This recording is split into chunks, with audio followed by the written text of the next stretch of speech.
आते हैं। मुझसे कोई पूछे ना शब्दकोश के सबसे दो महत्वपूर्ण शब्द कौन से हैं, तो मुझे लगता है एक हाँ और दूसरा ना। हमारा निर्णय तो निश्चित करता है ना हमारा कल, आने वाला कल कैसा होगा। हम किसके लिए आज हाँ करते हैं, किसके लिए ना करते हैं, क्योंकि भगवान ने तो दे दिया अधिकार, कर्म का लोग करो, कर्मण्येवाधिकारस्ते, जाओ स्वतंत्र हो।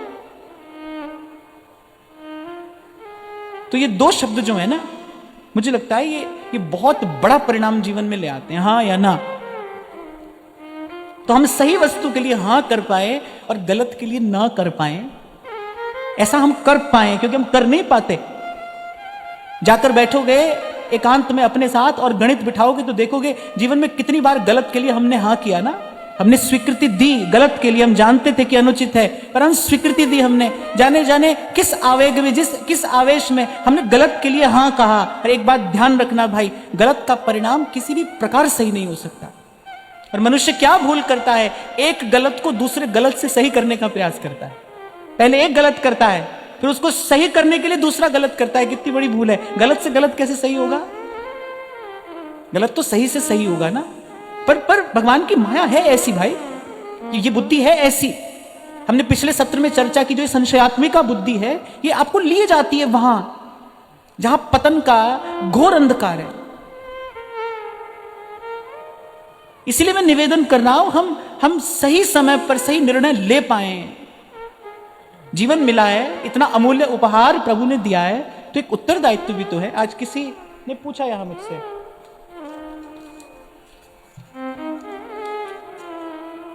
कि कार्य क्षेत्र में कभी कभी ऐसा होता है कि कुछ लोग गलत करने को कहते हैं, एंड इट्स टोटली अंडरस्टैंडेबल, समझ में आती है ये बात। आज का जैसा दृश्य है, आज का जैसा समय है, ये बात समझ में आती है। इसीलिए भाई अब मैं आपको कोई ऐसे आधा अधूरा सा उत्तर नहीं दूंगा, केवल मन रखने के लिए कोई बात नहीं कह सकता, क्योंकि मुझे यहां से केवल सत्य ही कहने का अधिकार है, सत्य ही कहना चाहिए। इसलिए कभी मैंने आपसे कहा था भाई, या तो अपना परमार्थ साधो या फिर अपना स्वार्थ साधो, कि दोनों एक साथ नहीं सदेंगे। और परमार्थ साधने के लिए ऐसी परिस्थिति में अपने धर्म, अपने सिद्धांत पर बने रहने के लिए आपको आत्मबल की आवश्यकता पड़ेगी। आप भीतर से इतने बलवान हो, इसकी आवश्यकता पड़ेगी आपको। ऐसे अवसर सबके जीवन में आते हैं, केवल कार्य क्षेत्र में नहीं, घर में भी, भीतर बाहर ऐसा समय तो आता ही। यही तो मैं आपसे कह रहा हूं कि हम उचित को हां कहें और अनुचित को हम ना कह पाए, हम नहीं कह पाते।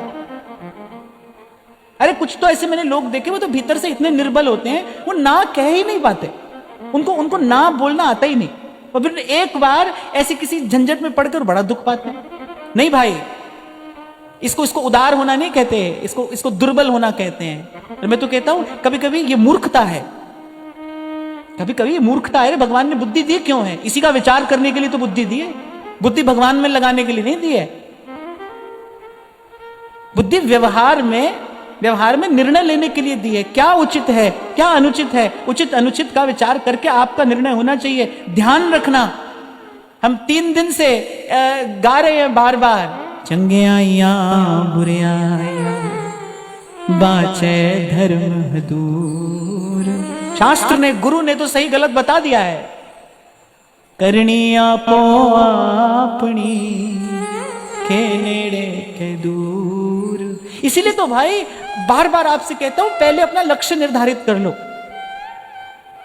यदि आपने लक्ष्य निर्धारित किया, लक्ष्य निर्धारित करने का मतलब घर छोड़कर कहीं चले जाना नहीं है, इसको बहुत ध्यान से समझना।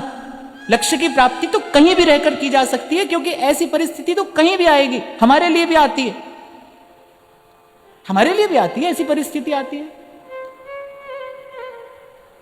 मैं प्राय करके किसी भी ऐसे वैसे कार्यक्रम में जाने से बचता हूं, किसी से मिलने से बचता हूं। उसका कारण क्या है? क्योंकि भाई व्यवहार में पढ़कर आपको झूठी सच्ची बात कहनी पड़ती है। उसी को ही लोग व्यवहार कहते हैं, उसी को लोग व्यवहार कुशल होना कहते हैं। व्यवहार में पढ़ोगे तो झूठी सच्ची बात कहनी पड़ती है। अब किसी ऐसे व्यक्ति की प्रशंसा करनी पड़े जिसके लिए आपका मन तैयार ना हो और परिस्थिति वशात करनी पड़े, तो व्यवहार ही तो है।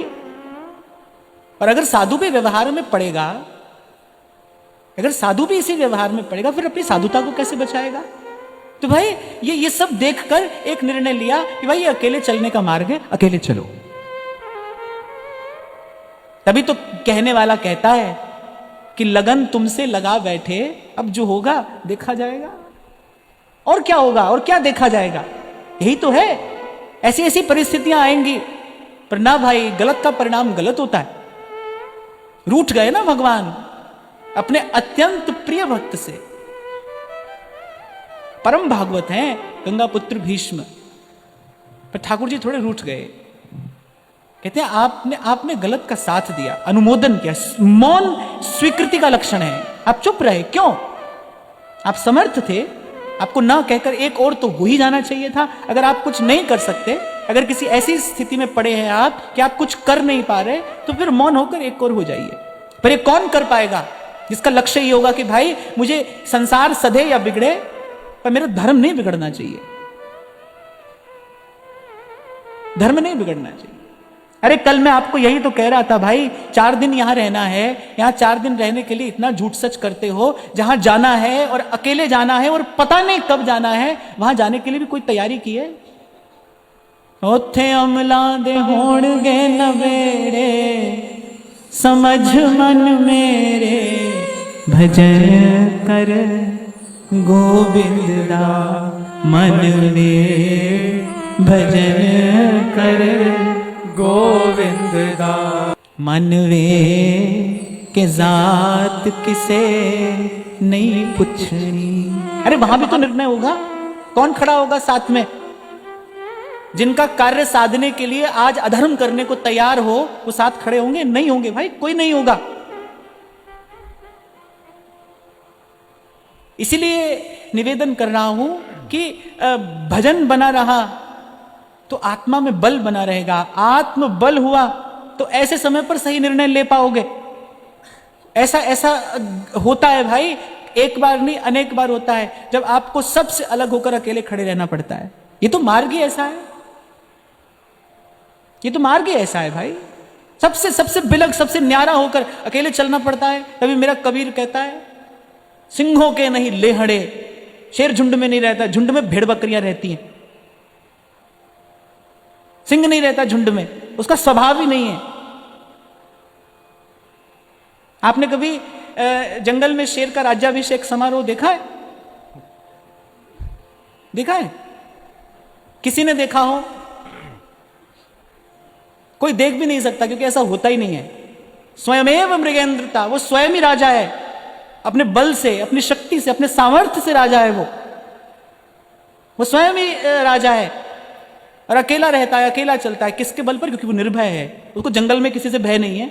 ऐसे संसार रूपी जंगल में जो निर्भय है वही चल पाएगा भाई। और इसको तो सबने माना है किसी ना किसी प्रकार से कि ये तो जंगल है। एक किताब है the survival of the fittest, वही सर्वाइव कर पाएगा यहां पर, जो भीतर और बाहर से सबल है। तो आत्मबल बना रहे। कैसे बनेगा आत्मबल? भजन से। भगवान नाम में ही वो चेतना है जो आपकी आत्मा को बलवान बनाएगी। 2 टूक कहती है मीरा जी, भावे कोई निंदो, भावे कोई बंदो, गुण गोविंद जी रागा श्याम। अरे भाई साहब तो यहां तक कहती है, थे था के मैं माके हो राणा जी। यूं कहे मीरा बाई, बोले तुम तुम्हारे हम हमारे, हमारे साथ पटरी बैठे तो चलो, नहीं बैठे तो तुम तुम्हारे घर हम हमारे घर।